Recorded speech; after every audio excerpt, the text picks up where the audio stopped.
in his main deck. So black-white controlling deck, a lot of the same elements as mono-black with Blood Baron and Elspeth, I'm assuming, trying to win the mirror match against other control decks. A powerful start here from Mr. Decandio with a Thoughtseize. He's going to show us a hand of 2 swamps, a Temple of Deceit, Great Merchant, Devour Flesh, Desecration Demon, and Erebos in the main deck. A one-of for Mr. Flora. And this is a hand right now where if Brennan has Pack Rat and a third land to go along with it, Dustin is in a ton of trouble. Yeah, you just take the Devour Flesh, you resolve the Pack Rat, and it could be lights out, and he's going to take Devour Flesh. Boy, if that's not a signal. Well, Temple's going to start things off for Flora. He did draw a Hero's Downfall, but that's one turn too slow to take care of your rat problem. So Decandio is going to untap. He's going to take a draw. It's a Desecration Demon, but the more important thing here is does he have the turn 2 Pack of Rats? It appears that he does have a Pack Rat, and he doesn't have a third lane that comes into play untapped, but we've gone down this road, so we might as well play our Pack Rat here. Additionally, he could just draw a third land off the top and start getting it rolling. So this is super interesting. This is one of the things I actually love about this format. Is I saw the Hollow Fountain in his hand. I'm like, do we have the wrong deck list? What's happening? No, that's right. It's white to allow him to cast his white cards. His Pack Rat's going to come in the red zone. But it's also blue to allow him to cast Nightveil Spectre. Yes. Because he's going to play an Orzhov Guildgate. So no Pack Rat activation. The third land is not going to play untapped. Flora does have a Hero's Downfall in his hand. But now the big question is, do I Hero's Downfall your Pack Rat? Or do I just make another one of my own? We will find out momentarily. I think you're just supposed to make another one. Yeah, I feel, once you get out in front with the Pack Rat activations, your opponent's Pack Rat is so much less powerful because it can't block profitably that the first order of business is just making some rats. Well, as V. Mauschwitz would say, you just make a Pack Rat. We'll see. But what Flora decides to do is Decandio is going to draw a card. He draws a copy of Last Breath. A good card in this deck and in this format, but not great in this particular situation. He does have Nightveil Spectre in his hand as well. And really getting paid off for having the Howl Fountain, too, if Nightveil Spectre's in hand. Yeah. I know that at Pro Tour Gatecrash, or excuse me, at Pro Tour Dragon's Maze, when the Boros set that you played, you had Stomping Ground or something like that in your deck? So we had bridging duels for Stomping Ground was a mountain that could cast Dry Militant, and Temple Garden was a plains that could cast Burning Tremissary. Yeah, so we had 8 duels to bridge hybrid mana cards. Hero's Downfall is going to take care of the Nightveil Spectre. So you see that Decandio decided, I'm not going to make a Pack Rat, and Flora said, I'm not going to make one either. So what's going on between these two mono-black players? Now 2 mana in the main phase, and now here's Devour Flesh to take care of this one. But now this opens up Decandio to be able to kill the other Pack Rat. So maybe they didn't get the memo. Well, here's the thing. I'm thinking about this now. It's possible because of that Howl Fountain, Dustin is suspicious of Detention Sphere. Okay. And it was unwilling to just go all in on his Pack Rat. Okay, all right. So it's possible that could have thrown him off the scent a little bit. Maybe he thinks he's against maybe like an Esper mid-range deck with main deck Pack Rats. Okay. Desecration Demon here from Flora. So now they've both got the 6/6 flyer in play as Decandio's going to draw a card again. He's got Last Breath. He's got Hero's Downfall. He could actually kill both creatures that in play, or he could just deploy another 6/6. And there is the Hero's Downfall. There's the Last Breath. And now it's fun time with 6/6. So maybe that one Hollow Fountain changed everything. I'm not positive, but I thought about this. If I was in Dustin's seat, how confident would I be that there were 0 Detention Spheres in my opponent's list based on those lands? Or Supreme Verdict, too. Right. Well, there's a Nightveil Spectre, and there's a Swamp Pass. The turn back will Flora. Decandio's going to draw a card. It says Trigger, Deso, coming across. 6 more, going to put Flora down to 11, and now a Blood Baron of Escopa. And now Flora's got to be wondering, okay, so what deck are you? Why is there a Hollow Fountain out there? But what we know, just like you guys at home, is this just something that helps bridge the gap to be able to cast both Last Breath and Nightveil Spectre. It is really, really creative and good deck building as Nightveil Spectre is going to come across, turn over a swamp. But one thing that Decandio knows about Flora's deck is he's mono-black. Yes. Okay. There's no tomfoolery or chicanery going on over here. He is mono-black. And if you look over at Brennan's graveyard and board right now, this is a guy who came prepared to beat mono-black. I can only imagine such. I mean, his board right now is quite good. He's got main deck Last Breath. He's got main deck Blood Barons. And when we do get to that sideboard, I bet he's even got more fun. Yeah. See, Flora is going to cast a Hero's Downfall, take care of the 6/6. Now he's on the search for a Devour Flesh to get the Blood Baron off the board, but there's a Mutavault in play. Blood Baron going to come across for 4. Decandio is going to move up to 17. Flora's going to move down to 7. It's time to deploy another 6/6 flyer for Decandio before passing the turn back. Flora going to untap. He'll take a draw. He finds a Pack Rat. He's got an Erebos and a Grey Merchant over there as well, but those aren't going to do a lot in this current situation. Yeah, I mean, he's without an answer to Blood Baron. Realistically, he's not going to be able to answer it. His only, way to proceed here is by trying to drain out Brennan, which is just hard given how much, life Brennan is still working with. Erebos is live now. There is a 5 Devotion, 3 from the Spectre, 1 from the Pack Rat, and 1 from Erebos itself. However, all 3 of those things that are in play are black, so Blood Baron has free reign to come in, and we can shut off the Devotion if we'd like with this Hero's Downfall. Get the Spectre out of here, which means that Pack Rat is going to be on sacrifice duty in a moment, but Mutavault can get a little frisky right now because it knows that there won't be any blockers for it. So attack here for 6 by Decandio is going to put Flora down to 1. Decandio is not going to gain any life because Erebos is in play, so he's going to stay steady at 17. And as Flora's going to take one more draw step here, draws a Hero's Downfall, but that's not going to help against problem number 1, which is Blood Baron. He can cast a Grey Merchant and gain 3, but then it only gets him to 4, which doesn't answer Blood Baron, and that's a wrap. So Dustin Flora is going to concede game number 1 to Brennan Decandio with his interesting Orzhov mid-range deck. Again, we saw this deck win Grand Prix Dallas, but that wasn't really the talk of the tournament. This isn't the first time we've seen this happen, where actually people are more interested in a different deck from the top 8 than what actually won, because Huey Jensen got second place that tournament with blue-white control with Elixir and no win conditions and all that stuff, and that's the deck that people remember from that tournament. People don't even remember that, for the most part, that Ben Stark top 4 that tournament with the Orzhov aggro deck. Yep. It's like it didn't even happen. And we haven't really seen it translate over to our tournaments, where black-white Orzhov mid-range sees a lot of play, but we sure as heck do see a lot of blue-white control. It is interesting how the narrative of a tournament can mean that the most memorable deck that gets taken away is not necessarily the one that won the deck, or the one won the tournament rather, or the most populous one from the top 8 or what have you. The combination of it being a Hall of Famer and sort of the weirdness of the deck makes it more resonant than actually the winning deck in some ways. So it's curious how that plays out sometimes. It's really crazy to think that, just thinking about it right now, when I think of Grand Prix Dallas, I think of 2 things. First thing I think of Huey Jensen getting second place, not winning the tournament, getting second with blue-white control with Elixir and like 1 Elspeth and no win conditions. Then I think of the black-white control deck getting winning. I almost said it wrong. Winning the tournament, and I don't even remember really that Ben Stark with his Orzhov aggro deck kind of crushed the tournament. Yeah. With his splash for Zathar Necromancer and company, and no one even really talks about it. Just kind of crazy, as you mentioned. As we're going to take a look at the sideboards here, we'll start with Flora's, which I have in front of me, and then we'll kind of unveil with what Decandio is doing. So Flora's got, not the first time I've run these off, 3 Life Vein Zombies, 4 copies of Dark Betrayal, 4 Duress, 3 Pharikis Cures, and an Erebos. Now, Turtenwald's list, he's got 3 Erebos in his sideboard. Flora's only got 1, but he also has 1 in his main deck. Turtenwald plays 2 Pharikis Cure main, 2 board. Flora has 1 Pharikis Cure main, and he has the other 3 in the sideboard. At the end of the day, 4 Dark Betrayal are the things that are important here, and all 4 of those are going to come in for what Flora feels like he needs the sideboard out, because I think he's got a better idea of what he's playing against now, which is maybe just an Orzhov deck that kind of threw him off a little bit. Right. On the other side, we have 2 copies of Dark Betrayal and an additional Last Breath that I believe are going to be coming in. He has a Sin Collector and 3 copies of Obsidat. I'm not sure if he necessarily wants Obsidat in this matchup because there's Dark Betrayal and Hero's Downfall. It's answerable, but I could imagine a game plan where Brennan brings in his additional Duresses and Sin Collector to try to tag removal and then win with Obsidat, because Obsidat's incredibly powerful if left unchecked.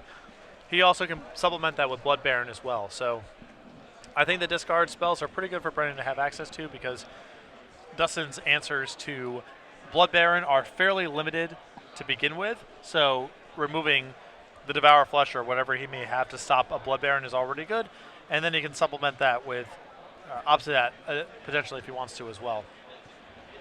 Talk about a card that hasn't seen a lot of play recently. That's super powerful. Esper Humans made access of it. Yeah, made use of it. That's really about it. Poor Obsidat. Where did you go?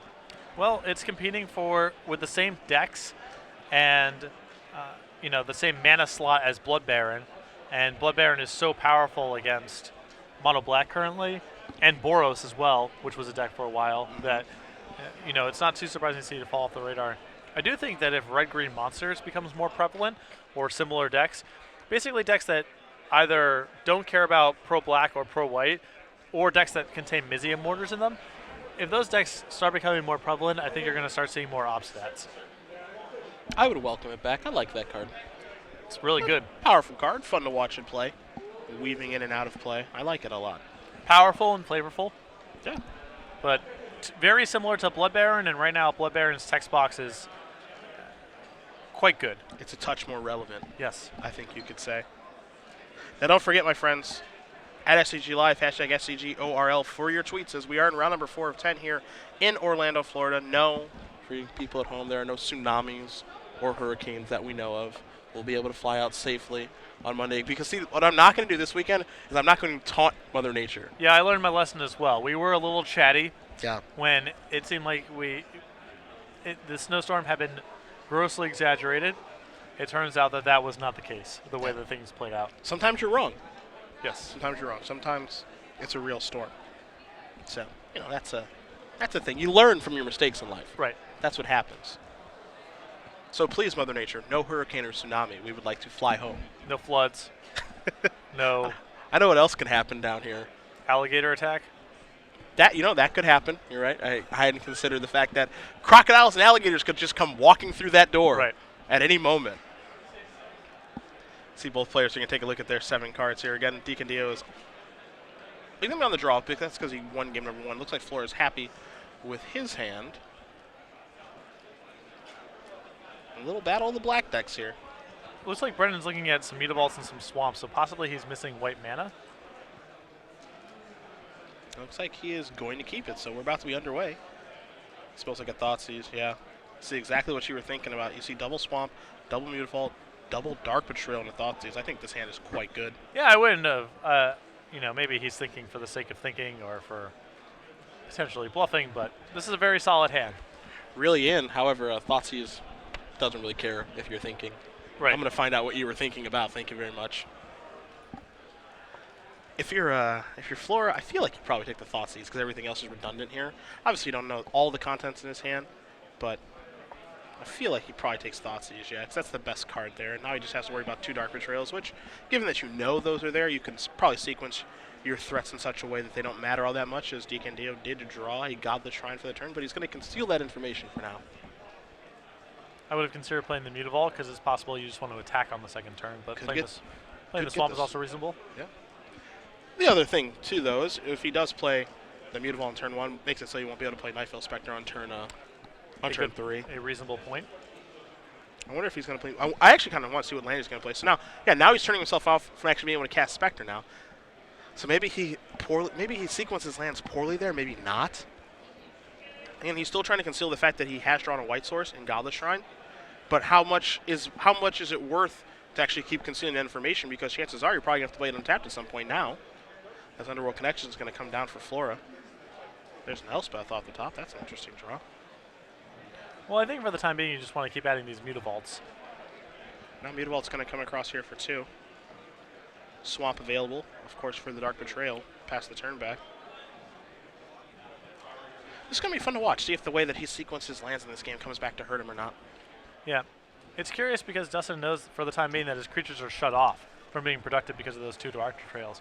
So he kind of has to try to find a different path. And he's also under some amount of pressure from these Mutavaults as well. So usually the person with the card drawer, in this case Underworld Connections, is favored. But Dustin, could get actually out-tempoed out of this game potentially. So you see Flora's going to play a land. He's got Underworld Connections online. He's got an Erebos that he wants to get deployed. He's only 2 Devotion away from that, of course, because Connections will generate 2 and Erebos itself will generate 1. Can't Dark Betrayal that, so Brennan's going to have to untap and take a draw here. He draws a Swamp. Again, there's a Godless Shrine. There's an Elspeth. There's 2 copies of Dark Betrayal. There's an additional Mutavault, I believe, in his hand as well right now. But you can tell, it's going to be actually hard for Dustin to keep Devotion on his Erebos online for the time being because of, again, the 2 Dark Betrayals in Brennan's hand. So the other thing here, too, and, when you said it a couple weeks back, I was kind of blown away by saying that Mutavault is arguably the second most powerful card in the format. Oh, I think it's number 1. Oh, yeah, sorry. Okay, you think it's number 1. Okay. Yeah. Well, this is a display on why the card's so good. Yep. Sometimes you need mana and sometimes you need spells, and it's both. So that's a really powerful thing. Some would argue that Thoughtseize is the more powerful card, but again, I think you're just talking for the sake of talking at that point. At the end of the day, Mutavault is putting on display right now, and it is really changing the way that Flora has to play this game. Imagine if those were just lands. Erebos, you'd be at 20. You could do whatever you want. And Dustin picked up a Grey Merchant this turn, which is the best draw, basically, as it gives him a bunch of light to play with. It allows him to hit Brennan this turn with Erebos, bleeds out a removal spell while still getting value, and undoes a lot of that Mutavault damage as well. So, a really good turn there from Flora, as Decandio is going to draw a card. He draws a Temple of Silence for the turn. Well, this now opens him up to casting Elspeth next turn, kind of out of nowhere from Dustin's perspective. So now there's a Temple. Maybe it makes it seem like, finally drew my White Source. It took me forever. Even though I think we know that's not actually the truth. And Elspeth also capable of running away with the game unchecked. But also, don't forget now, Patrick, that Goblet Shrine, assuming he needs to play an Elspeth next turn, that represents 2 points of damage. Yep. Well, the only opportunity that he had was basically the turn he drew it or the turn after. Because on turn 3, he wanted to play his second Mutavault, so he could attack with both Mutavaults the following turn. On the 4th turn, he played a Swamp and just hit with 2 Mutavaults. So he hasn't had the opportunity to do this every single turn of the game. It was basically the turn that he drew it and the turn right after, and decided that the information was more valuable. But yes, he is going to have to pay 2 life now for that decision. Dark Betrayal takes care of the Grey Merchant. The attack from Mutavault is going to put Flora down to 15, but most importantly, Erebos is currently off. Flora going to go down to 14, drawing a card off of the connection, draws a Devour Flesh. Has a couple copies of Dark Betrayal in his hand. But Dark Betrayal might not do very much about this Elspeth. So let's see what Mr. Flora wants to do on his turn. He knows that Decandio has a Dark Betrayal in his hand. He knows about that. And he's got to, you have to think, okay, I have to throw something into the fire here to get the Dark Betrayal out of your hand eventually. Is now the perfect time to be doing that? Maybe. And he decides, no, it's not. You could just draw cards with Erebos and try to pick a better spot to overwhelm his removal. Desecration Demon, the card that is drawn here for Decandio. See how that changes things. Does he have to actually play the Godless Shrine in Elspeth now? Maybe yes, maybe no. I think the odds that a random creature here is good is just so low. What could be in Dustin's hand? Yeah. It's got to be the idea that your Desecration Demon is good here. Seems unlikely to me. Unless he's really committed to just not taking that damage because he's worried about Grey Merchant or some such. I think he is committed to not taking that damage. You see the play he's going to make. Gets Desecration Demon. Godless Shrine pass. Still have Dark Betrayal up. Flora going to cast maybe a Dark Betrayal of his own, but he's going to start by paying 2 life to draw a card. Draws a Pack Rat. We'll see if he wants to go a little bit deeper or cast Betrayal. He says cast Betrayal. Get your 6/6 flyer out of here. Untap all these lands. Take a draw step. And the problem that I have with that sequence from Brennan there is that you are so behind in terms of cards at this point that it's hard to imagine winning without Elspeth just carrying the day. And he's opening himself up to Dustin finding a Thoughtseize or a Duress here and taking the Elspeth. So I think last turn I would have just taken the 2 damage and just getting Elspeth into play. Now here's a Pack Rat to start making things very difficult. Now Devotion count right now again is at 4. 2 from the connections, 1 from Pack Rat, 1 from Erebos. Now when you do make a Pack Rat token, it does have a casting cost of a colorless and a black, so that adds the 5th Devotion count. See how Flora wants to use Pack Rat in this situation. He could also just deploy a Nightveil Spectre, but then he wouldn't be able to leave Dark Betrayal up, so there are some real decisions to be had here. And now there's Dark Betrayal targeting the Pack Rat. By Decandio, does Flora want to discard one of those spells in his hand for Pack Rat? And he says, I do. He's going to discard a Nightveil Spectre. Okay. So Decandio untaps immediately. I think he drew a Blood Baron of a Scopa for the turn. Dustin does have an answer in hand to Devour Flesh, but no answer currently to Elspeth. However, Mutavaults, making Devour Flesh poor. So now here comes the Blood Baron. Brennan with protection. So now he's going to draw a card. Thoughtseize the draw. The card that you were scared of, actually. Could have shown up there to take care of the Elspeth, but doesn't do it. So now Flora's going to untap. He's got a pack rat. He can make more pack rats. He's got an Erebos, but it's not a good attacker. And keep in mind that Blood Baron's losing a little bit of steam in all of this because life gain is shut off here. So Brennan's still quite under the gun here, even though he has one of his better cards in play. We're in a very interesting board state right now, one that I don't think I've ever actually seen be in a match that I've covered here. I haven't seen too many Erebos going long style games. Yeah, me either. So Nightfell Spectre's going to come in. Devotion is on for Erebos. I'm just going to pass the turn back here, representing a pack red activation, can block with Mutavault, draw a card with Underworld Connections. There's a lot of different things that Flora can do this turn. And if you're Decandio, you got to tread pretty lightly. Yes. A lot of pressure in play on Dustin's side of the table. But Brennan is kind of getting squeezed from all angles. It's not clear he's favored in a short game right now because of Erebos and Nightveil Spectre and Pack Rat generating so much power. Also not clear he's favored in a long game because Dustin has so much card drawing. Thoughtseize is going to knock Decandio down to 8. Devour Flesh, Thoughtseize, and Dark Patrol. He's going to take Devour Flesh immediately, and I like that because one of the things that we could have seen happen in this game is Flora Devour Fleshes himself to gain a bunch of life back. That's not an option now anymore. So now Brennan's going to attack with this Blood Baron, which, yes, he can't gain any life from because Erebos is in play, but the 4 damage that it's dealing is actually quite relevant here, so we'll see what happens. Yeah, Brennan's in a spot right now where he's just trying to have Blood Baron unchecked and chump block with Elspeth enough to barely squeeze the game out here. So there is your 6-mana Planeswalker. Soldier tokens are going to come into play.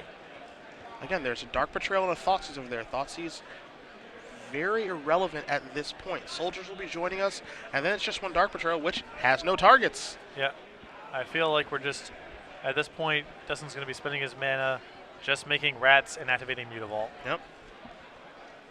So there's 3 soldiers to play defense for Decandio and his 8 life. Pack Rat activation on the end step, discarding that irrelevant Thoughtseize. We know that Flora has a Dark Betrayal. He draws a swamp. We'll see if a land adds anything to the equation, and more importantly, does he want to draw any cards with Underworld Connections, and how does he want to attack? And he has to be wary of the 3 Mutavaults in play as well on Brennan's side. So, how far can he move in is the question. Well, on board, he would need only 2 Mutavaults to connect. But he can attack with everything and leave enough back to block through Pack Rats. Yeah, I mean, is this a situation where Flora just activates his Mutavault and gets in with everybody? Is that profitable? He's going to go down this road. You can also find Gray Merchant. That's another path he can take as well. It's true. Blood Baron. But his Scryland is blue-black. It's not black-white. So that won't be coming in here for Flora. He's going to draw a card. He's going to go to 6. Yeah, so I think Dustin's just on the plan here to try to find a Gray Merchant. I believe that was a Hero's Downfall off the top, if my eyes are not mistaken. And if that's the case, that's one heck of a top deck. He's going to pass the turn back.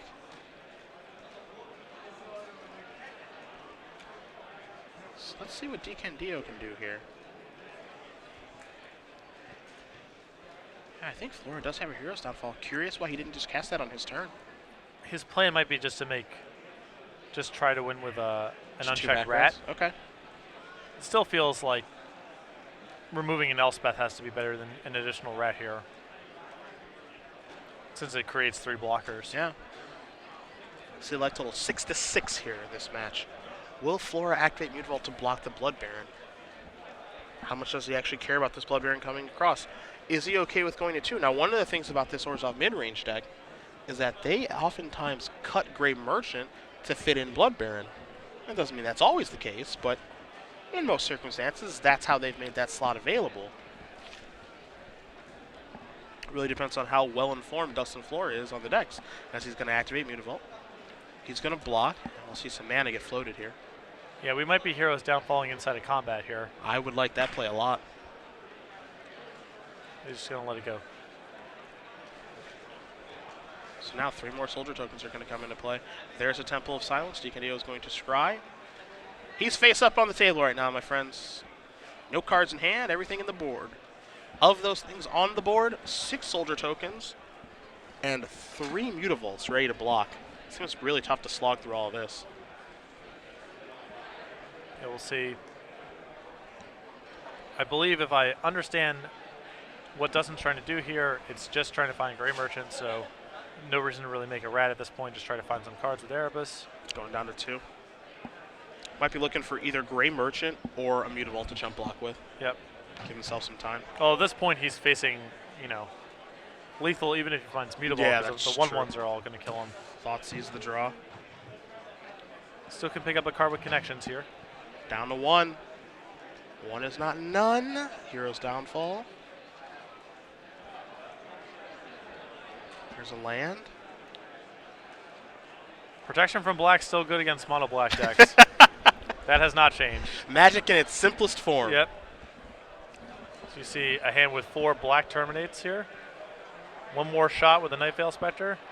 There's a swamp. We know that's not going to do it. You see the hand. Hero's Downfall, Connections, Thoughtseize, Dark Betrayal. None of those are going to get it done. No. Decandio. Don't know if you have to make a pretty large error on this particular turn, I think, for Flora to get another turn. Now, that being said, it's a very real possibility that he needs to play around Devour Flesh, Flora targeting himself. So even though I say, it's easy for us here in the booth and you guys at home to be like, yeah, he just attacks everything, or just attacks Blood Baron and he's dead. Duh. In reality, if he attacks with Blood Baron, and then Flora just says, all right, Devour Flesh myself, sacrifice my Erebos, gain a bunch of life, don't die, that's when things actually get a little more complicated. So firing up Mutavaults and attacking with everyone here is probably the better line, and that's what he's going to do, and that's going to do it. So Brennan Decandio is going to win the game and the match. Orzhov mid-range, 4-0. And we have now Mono Black Devotion as 0-8 on camera in games so far this weekend. Yeah, games won by Mono Black, 0 on camera. 0. We've had it in the booth 4 times. Rough if you're a Mono Black fan. So people are adapting. Absolutely, and this is a good way to go about. Doing that. Where, this is kind of obvious. You get to splash and play Blood Baron. You got Last Breath, take care of Pack Rat, and Night Veil Spectre, and we've seen this deck again win a Grand Prix at the back end of last year. Grand Prix Dallas, where a very similar build won, but again, it hasn't really picked up very much, but was pretty impressive there. Yeah, I mean that was the white cards made all the difference. Yeah. Blood Baron was very obviously influential in both games. Last Breath killed a Pack Rat. There's not a ton of Mono Black removal you can play to reliably kill Pack Rat on turn 2. Mm-hmm. So having Last Breath as an additional slot there, and I mean that was pretty convincing. And that was a game also where his opponent, the Mono Black player, had the card drawing edge. And we normally see in the Mono Black mirror match where that's the thing that matters. Yep. Everything trades, and so whoever has more cards wins. It's kind of the basics of it. That's oftentimes what happens, yeah. But Blood Baron and